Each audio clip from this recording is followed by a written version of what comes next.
segera diangkat jadi Panglima TNI. Ini prestasi Laksamana Yudho Margono di Angkatan Laut.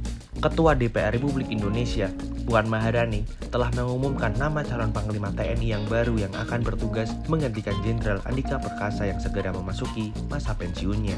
Sebelumnya, Presiden Joko Widodo mengusulkan Kepala Staf Angkatan Laut KSAL Laksamana Yudho Margono. Dalam jumpa pers di gedung DPR Senayan, Jakarta pada hari Senin 28 November, Puan Maharani menyebut bahwa Laksamana Yudho Margono diterima oleh DPR untuk mengikuti mekanisme pemilihan Panglima TNI yang berlaku.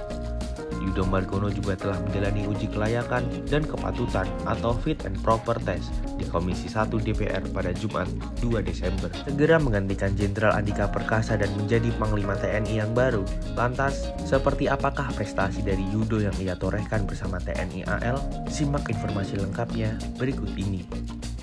Mengusir kapal Cina yang berada di Natuna. Pada awal Januari 2020, nelayan di Natuna, Kepulauan Riau, sempat mengkhawatirkan kehadiran kapal-kapal Cina yang menangkap ikan secara ilegal di wilayah zona ekonomi eksklusif atau ZEE. Bahkan, kehadiran kapal nelayan Cina sampai dikawal oleh Coast Guard Cina atau kapal penjaga pantai Cina dan satu kapal pengawasan perikanan milik Cina. Pada saat itu, Yudho sendiri masih menjabat sebagai Panglima Komando Gabungan Wilayah Pertahanan 1 dengan pangkat Laksamana Madya, turun langsung ke perairan untuk mengatasi apa yang menjadi keresahan para nelayan. Yudho turut memantau pergerakan kapal-kapal Cina tersebut melalui patroli maritim yang dilakukannya. Bahkan, karena adanya permasalahan pencurian ikan tersebutlah yang menjadikan Yudho harus berkantor sementara di Natuna agar bisa memantau secara berkelanjutan situasi di Natuna. Akhirnya, pada tanggal 12 Januari 2020, kapal-kapal Cina yang sebelumnya berada di Laut Natuna pun perlahan mulai hengkang dari area perairan ZEE. Setelah adanya peristiwa tersebut, Yudho pun kemudian menginstruksikan untuk menyiagakan sebanyak 7 kapal perang Republik Indonesia di Laut Natuna. Raih berbagai brevet bergengsi. Selama Yudho menjalankan tugasnya di TNI AL, ia berhasil mendapatkan sejumlah prestasi dengan mendapatkan berbagai brevet bergengsi.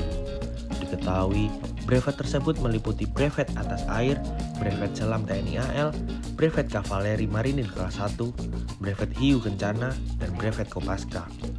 Selanjutnya, ia juga mendapatkan brevet kesehatan TNI AL, brevet trimedia, brevet PTAL, brevet kehormatan hidro-oseanografi, wing penerbang TNI AU, dan wing penerbal evakuasi WNI.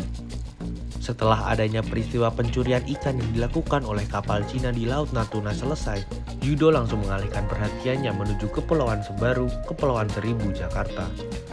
Pada tanggal 26 Februari 2020, Yudho membentuk tim Komando Tugas Gabungan Terpadu guna mengobservasi 188 warga negara Indonesia dari kapal World Dream sebagai upaya untuk pencegahan dari penyebaran COVID-19. Dalam observasi tersebut, Yudho mengerahkan KRI Banda Aceh 593 menuju Pulau Sebaru. Pada saat itu, di Indonesia sendiri belum ada satupun kasus COVID-19.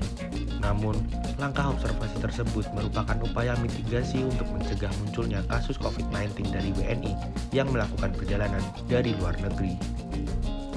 Setelah melakukan observasi selama 14 hari lamanya, ratusan WNI dinyatakan negatif.